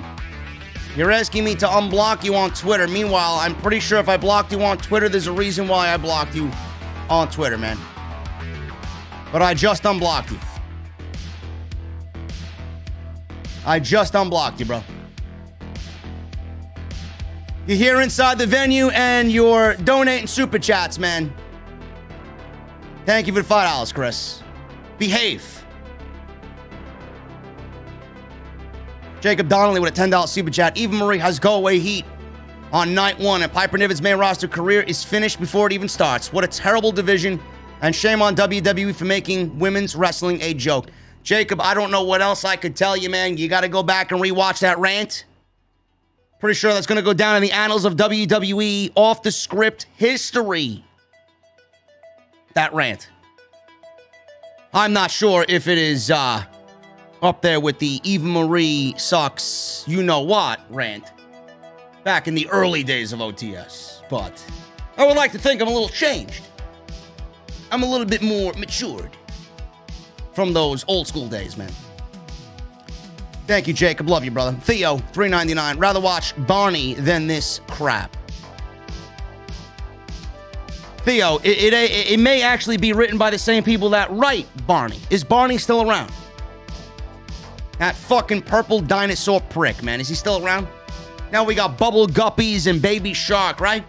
Barney may be a thing of the past, just like Monday Night Raw. Jonathan Costello with a $4.99 super chat. Fire Bruce Pritchard and sign our IWC Tribal Chief for the head of creative. JD would be the one to save this awful show. Acknowledge him. Jonathan, everything that you said in this super chat is factual information. Lord Quas with a $5 super chat. Supposedly they're going to rename Piper Niven Dewdrop. The only thing that they dropped was this fucking debut for Piper Niven. Dewdrop? I won't be surprised if they go with that name. It's equally as awful as this fucking show. You want to kill somebody's career? Send them out there with a name like that. Dewdrop. Theo with a $9.99 super chat. Let's all bow down to the horrific and terrible Eva Marie. She can't wrestle or be that dumb on TV. Somebody clearly wants her on TV simply for her looks alone. Lauren Hutton with a $5 super chat. Eva is a disgrace to women's wrestling. Poor Piper Niven. Do you think Kofi Kingston will join MVP? RK Bro is the best thing on Raw each week. Drink, please. Tip. What do you want, Lauren? What are you drinking? It may need to be potent after tonight's show. Big Wheezy with a $5 super chat, and they want an evolution too. All Eva Marie is doing is pushing women's wrestling backwards. I would be embarrassed to be a female wrestler in WWE. Theo with a $4.99 super chat. Drinking a nice cold beverage with PB whiskey as I sit here watching this garbage. Wish you were drinking one with me, JD. I'm drinking my liquid death, bro. I don't drink during the week. That usually is reserved for the weekends after a long, hard week of work. Juan Vasquez, $5 super chat. OTS subscriber for only a few months, but love this free thinker called JD. One love from LA. Juan, there's a reason why it's called Off the Script for a reason. Everything is off the dome, bro. That's why I'm the best at what I do. All these other geeks in the community, they fall in line, man. Get in the back of the line. I'm leading this fucking shit. Tenario, 128, $10 super chat. Hey, JD, are you a fan of these bands? 3 Days Grace, Seconds to Mars, Saving Abel, Hinder, Typo Negative, and Godsmack.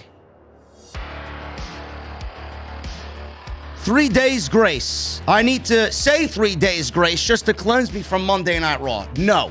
30 Seconds to Mars, it takes me about 30 seconds to fucking shut this show off when I'm very unhappy. No. Saving Abel, saving Bruce is what we should do. No. Hinder. Bruce is the only thing hindering this show from being great. No. Typo Negative. This show gets negative ratings every fucking week. No. And Godsmack. God should have smacked Vince McMahon across the face many, many, many moons ago. Yes, I'm a fan of Godsmack. Old Godsmack, though. Their debut album. My favorite Godsmack song, by the way, is Immune off their debut album.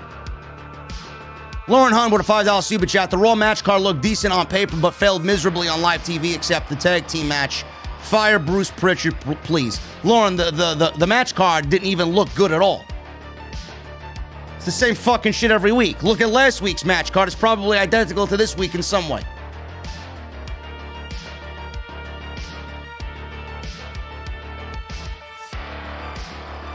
Theo with a $14.99 super chat. JD, we need to have a beverage together and watch some Attitude Era stuff, then watch this garbage. Bro, listen. I don't watch wrestling when I don't have to. And it sounds like you're asking me out on a date, bro. I don't swing that way. Thank you for your $15, bro. Drizzy Drew with a $4.99 super chat. Still having nightmares about the thought of Strowman stepping inside an AEW ring. They would be foolish. I would blast AEW all over social media for that decision. Awful. Braun Strowman is Eva Marie for AEW. Just think of it that way. Mr. Cake with a $2 super chat. Us. I hope Naomi joins Roman and the Usos. WWE. Nothing. They give no answer. It's what they usually do, Mr. Cake. Blank stares. King Mo! $1.99 super chat. Thumbs up for the OTS extra content. Good stuff. King Mo, you better fucking email me, bro. You just want a goddamn t-shirt, King Mo. Email me, JDfromNY206@yahoo.com. Your mailing address and your full name. I gotta send it off to Homage. And your size, your t-shirt size as well. Ryan Mansueto with a $3.99 super chat. No message. Bro, listen, don't forget to tip your bartender, bro. What is with you people being shy inside the venue? Go play some darts. Go play Android Attack.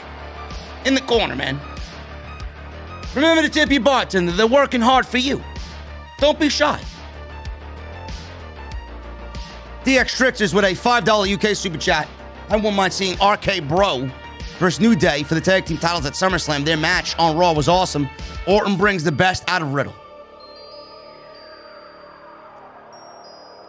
Riddle was great before Orton. It may be the other way around.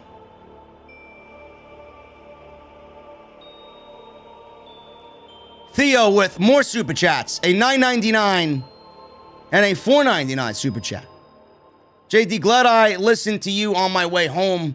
Hope your day went well. Question for you, what title belt would you think I should get already? I have 6 in my house, looking to add another. Well, Theo, I would give you a proper answer if I knew what you currently had. It also says, already have Wing Eagle belt, want another classic belt. Which should I get if I was you? I would get Big Gold. I would get Big Gold. Tenario128 with a $5 super chat. I have another list for you, JD. Bullet for My Valentine, Cavo, Buck Cherry, Thriving, Ivory, Bush, Counting Crows, Matchbox 20. Bro, listen. If this is your taste in music, bro, I'm sorry to tell you, man, this is awful. I listened to Bullet for My Valentine maybe in high school. Scream, Aim, Fire is one of my favorite songs by Bullet for My Valentine. Other than that, all these bands are female bands, bro. There's no straight male that's listening to fucking Bush or Counting Crows or Matchbox 20 and is of a right mind. If you listen to any of the, listen, I'm sorry if you guys love me, man, this is my opinion. Don't hate me. I'm very, very critical when it comes to music. If you listen to any of those bands, you may have some estrogen running through your body, bro. I'm telling you right now.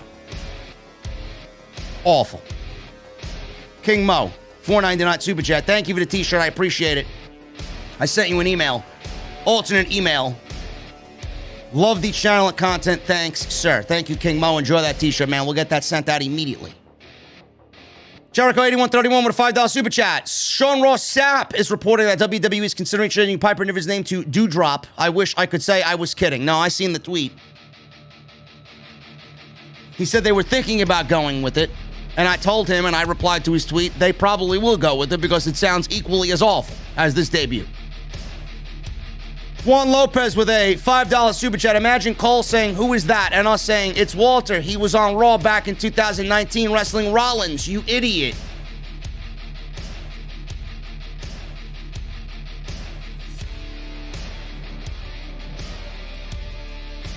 That's a Vince McMahon edict, bro.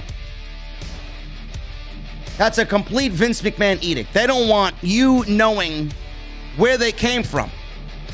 They don't want you knowing about what they did in NXT at all, man. It's a ridiculous edict by Vince McMahon.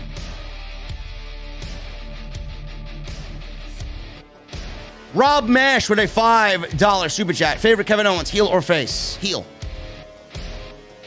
Jenny Lala. $9.99 super chat. Hey, JD, it would make my night if you can give me a people power. I'm here to give people power. I'm ruining the women's division with people power. WWE managed to bury Niven's, Naomi, and the entire women's division in about 60 seconds. RIP. Thank you, Jenny. Appreciate you. And the $9.99. Matthew Ryan with a $5 super chat. Can't wait for live fans. WWE needs to face reality. I'm disgusted by this company. Thanks for opening my eyes for 5+ years. Bro, it doesn't matter if there's fans or not. These shows are going to be the same way they are now with fans in attendance, man. You think WWE is going to up their game? Give me a break. Micah with a $1.99 super chat. Can you please make a Titus Catering t-shirt? I don't have any good concepts, bro. Otherwise, I would have already. DV Acme with a $5 super chat. They used Priest to prop up Bad Bunny to kiss the Latino Puerto Rican communities behind, then bury Priest, who's Puerto Rican. They better put Priest back on TV, man. I'm starting to get visibly fucking concerned about Damian Priest. Joseph King with a $5 super chat. I believe the NWA, with their upcoming all-women's pay-per-view, Empower, will definitely upstage WWE's women's division in every way, period. It will. It's not that difficult to do right now. Women's division in WWE on both shows is absolutely dreadful. And if you think otherwise, you're a blind idiot. Take the glasses off. You'll see a lot better. NWA's got their Empower. That's not the same as people power. Empower. I'm claiming copyright infringement. Micah with a $1.99. If built well, Hardy vs. Reigns could feud and it would be good. No. It would not. Captain Solo, $5 super chat. Thanks for watching these shows so I don't have to. I really appreciate your hard work. And I'm always delighted when you put up an OTS extra. Thank you, Captain Solo. By the way, Captain Solo, you were number 3 in the randomizer. Maybe I could weasel something with homage to give the top 3 guys t-shirts, man. We don't know. I'll see.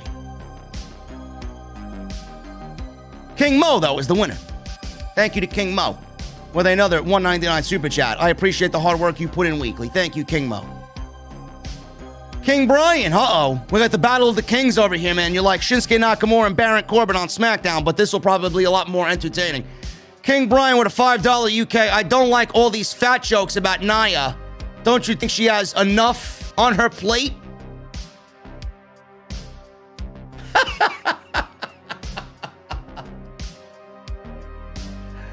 Oh, man, King Brian. I see what you did there, bro. I see what you did there, man. But who's making fat jokes about Nia? It's Piper Niven. Super cool with a $2 super chat. Worse than WCW. 1999 to 2001. I agree. Absolutely fucking agree, man. This is awful television in every way. There's nothing redeeming about these shows at all.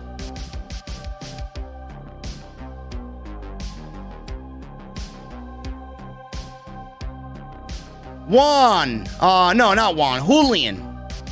Julian Vasquez with a $10 super chat. I was at work making my money, and I hear that Eva Marie debuted again. God help this show. Probably missed nothing. AEW for life. Love the podcast, JD. Thank you, Julian. I don't know where you've been the last couple of weeks, man.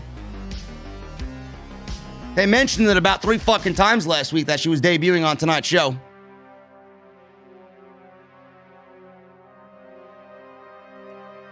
Theo with another $4.99 super chat. JD, glad to listen to you tonight. You've made my night. Been having some problems with the marriage. I'm glad you made me laugh. Thank you, brother. Well, that gives me the reason as to why the peanut butter whiskey was brought out tonight. Better get that shit situated, Theo. Not the crickets. Well, maybe I should play the fucking crickets. Chris with a $9.99 super chat. My brother JD, what's up, OTS fam? Here's a tip for the hot bartender in the venue for the amazing drinks. My Dr. Squatch soap came in. The cold brew cleanse is absolutely amazing. Thank you for the code. DrSquatch.com. Use code SCRIPT at checkout to save 20% off. King Mo, $1.99. I don't want none. I don't want none. Justin Striplin with a $9.99 super chat. This is what WWE should do for their draft this year. All champions exempt from the draft. Each brand gets 10 picks. And Raw drafts SmackDown wrestlers and SmackDown drafts Raw wrestlers. Thoughts? Sounds like a better idea than whatever the fuck they do now.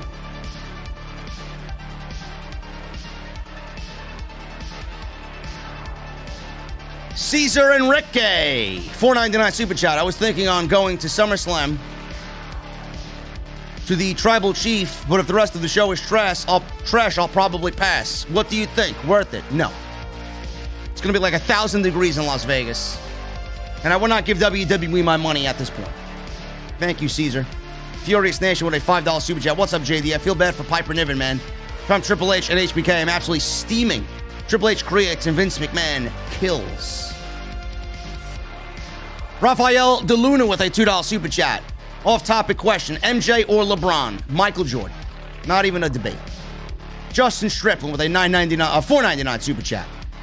Also, keep speaking the truth because nobody else will speak facts like you. You are the best. Hashtag JD rules. Hashtag OTS rules. Hashtag OTS for life.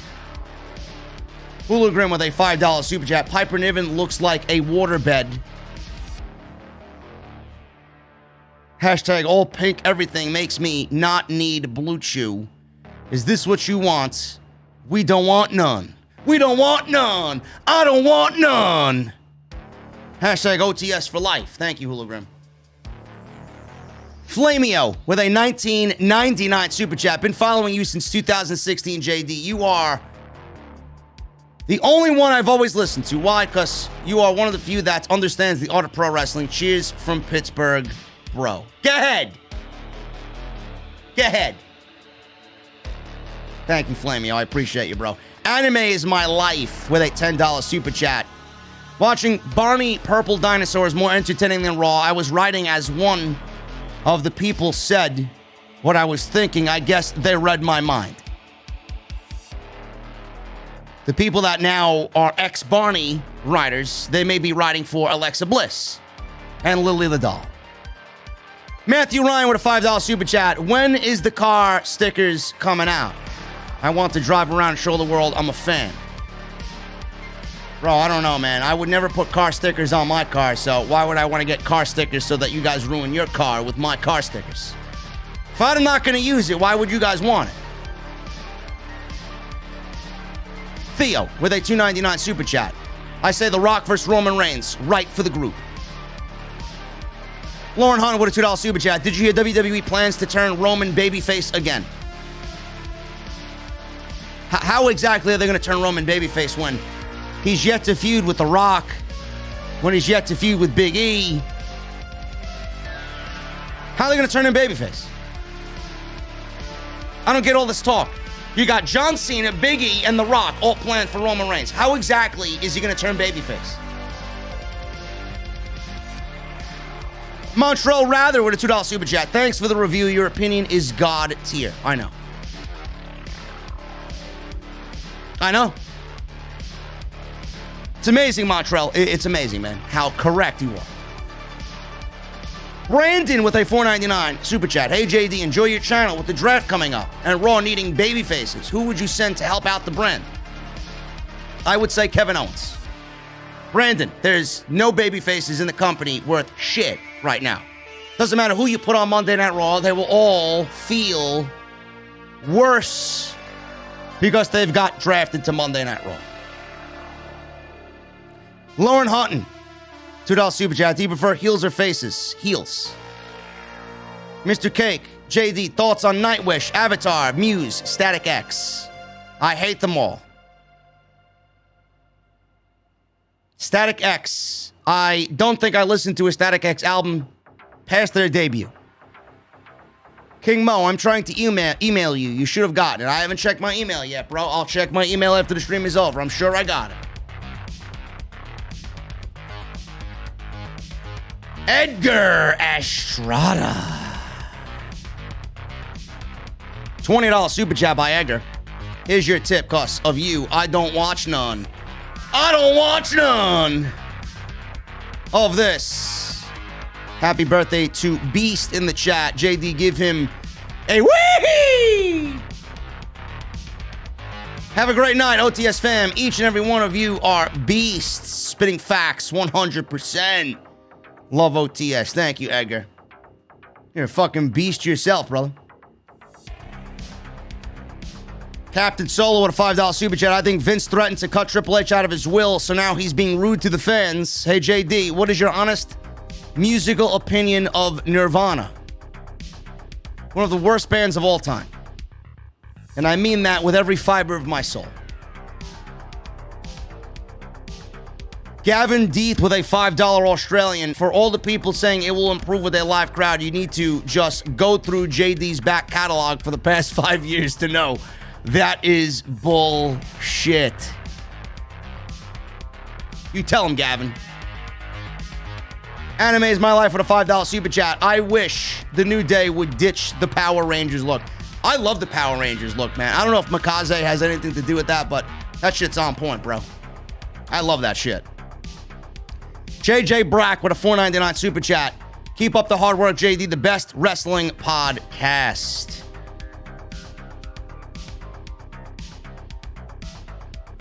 And Lauren Hunt with a $3 super chat. You think Jeff Hardy will retire in AEW? Yes, I do.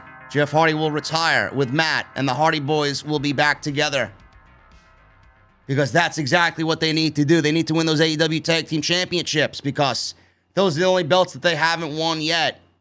You know what's coming.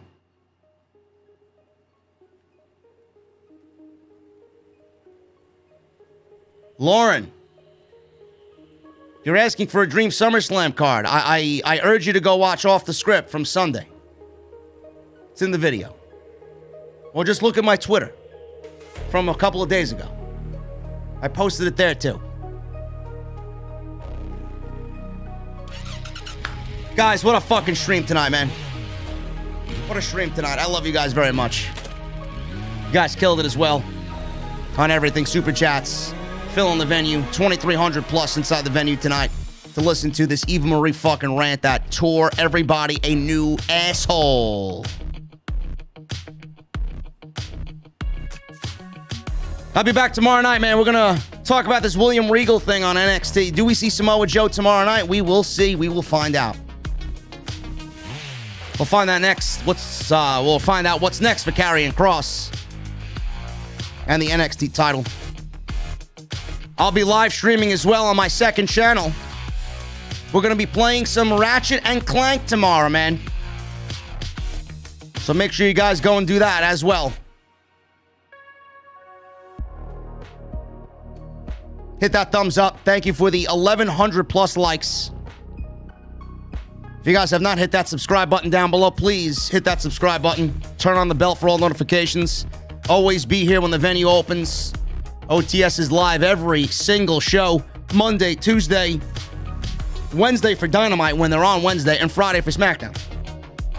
And then all appropriate pay-per-views that happen monthly.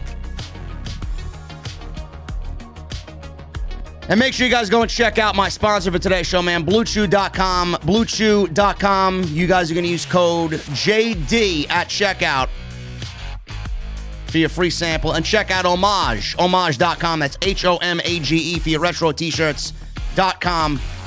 Use code SCRIPT at checkout to save 20% off. Guys, you know what time it is.